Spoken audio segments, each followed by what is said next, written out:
Kita telah mendengar harapan, hasrat dan cita-cita besar yang amat berhormat Datuk Seri Presiden untuk melakukan transformasi demi memastikan kelangsungan dan survival parti yang kita semua sayangi ini.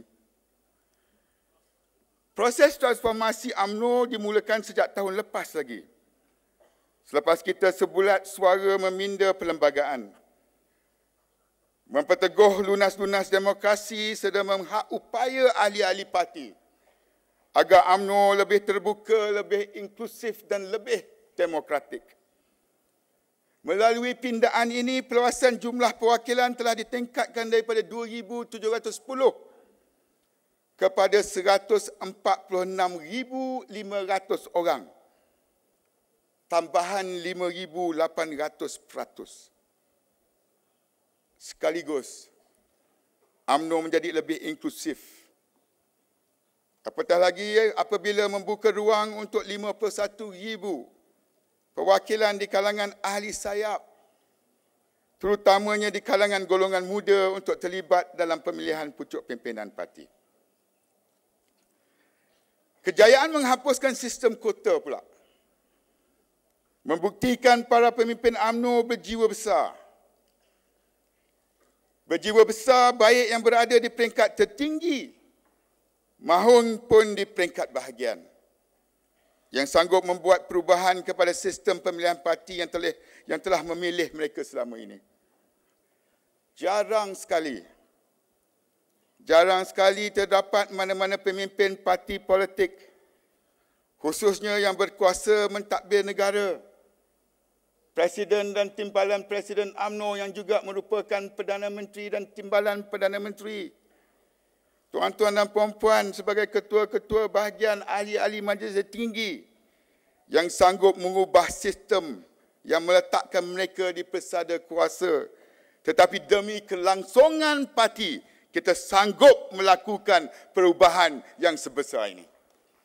Dan kita lakukannya bukan untuk kepentingan diri, bukan untuk puak-puak tertentu, tetapi untuk memastikan bila kita kata transformasi, bukan sahaja retorik, tetapi kita lakukan yang boleh menyentuh kedudukan setiap yang berada di dalam Dewan yang keramat ini. UMNO adalah wadah kesinambungan perjuangan agama, bangsa dan negara. Perjuangan UMNO melangkaui batasan kaum dan sempadan agama. Lebih daripada itu, perjuangan UMNO adalah untuk memastikan keamanan, kestabilan dan kemakmuran semua rakyat Malaysia tanpa mengira kaum dan agama, agar agenda pembangunan negara dapat dilaksanakan dengan licin tanpa sebarang gangguan. Alhamdulillah, sejak merdeka lagi UMNO melahirkan pemimpin dan Perdana Menteri yang berdiri teguh atas prinsip keamanan untuk semua. Dan ia menjadi doktrin negara yang tidak akan dikompromi sama sekali.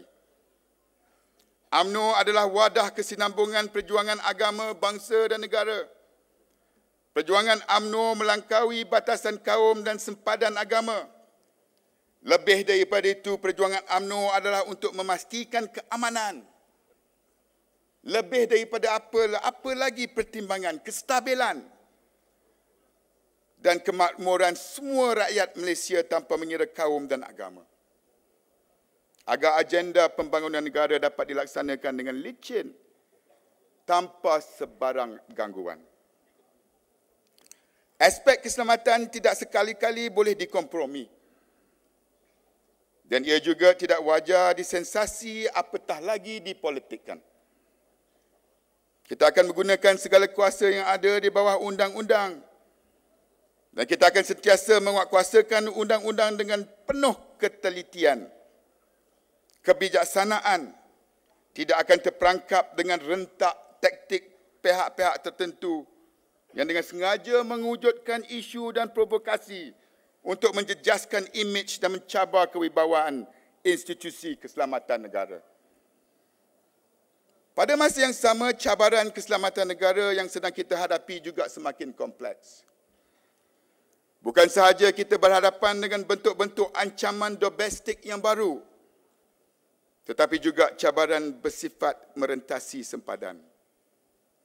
Berat mata memandang, lebih berat bahu memikul. Atas hakikat ini, kita berusaha untuk meningkatkan kapasiti dan kecekapan agensi keselamatan, termasuk mewujudkan penyelarasan dan kerjasama rapat di antara semua kementerian dan agensi-agensi yang telah pun diperkuat kuasakan. Atas hakikat inilah, apabila keselamatan tuan-tuan dan puan-puan, anak-anak dan cucu cicit kita terjejas, tak kira sesiapa pun, kalau keselamatan menjadi pertimbangan kita, jangan menjejaskan keselamatan kita, termasuk pegawai-pegawai saya sendiri. Baru ini saya telah buktikan, kita telah pun mengambil tindakan bawah ISA pun, kalau itu menjejaskan keselamatan kita bersama. Dalam hal ini, bagi saya, kita harus semua berterima kasih kepada pasukan keselamatan negara, khususnya Polis Diraja Malaysia. Jangan lupa akan jasa polis untuk memastikan kestabilan negara. Dan Allah Maha Kuasa, akhirnya, apabila badan lebam-lebam, apabila muka bengkak, tumbuk menumbuk, kerusi meja melayang, kejar-mengejar dalam dewan, pihak yang sering menghina dan memburukkan pasukan polis terpaksa memohon bantuan polis juga untuk mententeramkan mesyuarat cabang mereka.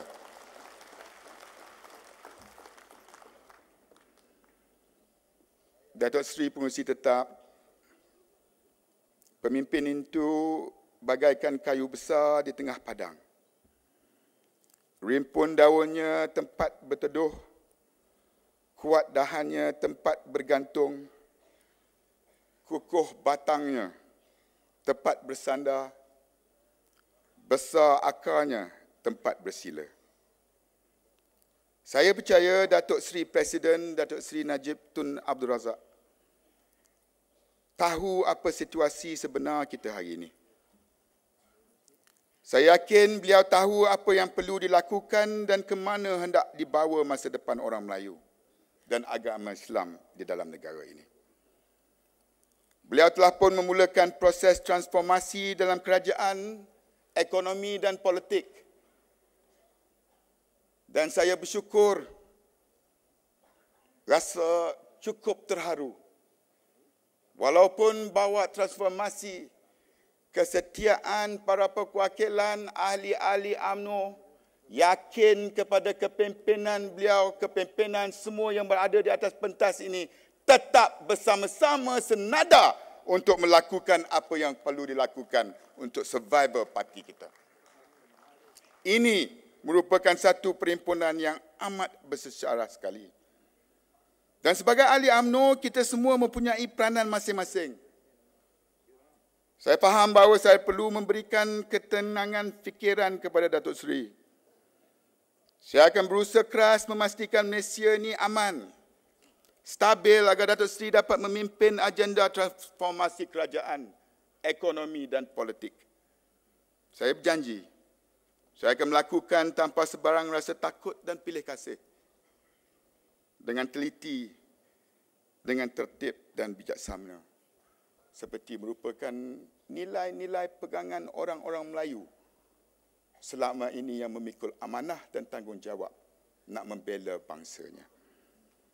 Kerana kita tahu luka UMNO cederalah Melayu.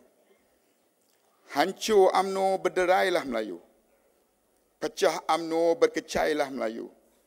Mati UMNO berkuburlah Melayu. Buluh aur jangan dibelah, titi dibuat berikat akar. Teguh setia tidak berubah, janji ikrar jangan bertukar. Marilah kita sama-sama berjanji. Berjanjilah Berjanjilah pada diri kita masing-masing dan kepada Allah Subhanahu Wa Taala yang kita akan berjuang untuk menyahut seruan agama, negara, bangsa dan raja. Kerana tiada lebih pilu dari melihat anak bangsa melarat dan menderita. Tidak ada sebaik-baik janji melainkan kepada diri sendiri dan kepada Allah Subhanahu Wa Taala. Kerana tiada yang lebih sayu dari melihat bangsa dan umatnya menjadi hamba di tanah airnya sendiri. Tuan-tuan dan puan-puan, saudara-saudari yang saya kasihi, maka bersatulah seolah-olah kita tidak pernah bersatu sebelum ini. Sekian, wabillahi taufiq wal hidayah. Assalamualaikum warahmatullahi wabarakatuh. Assalamualaikum warahmatullahi wabarakatuh.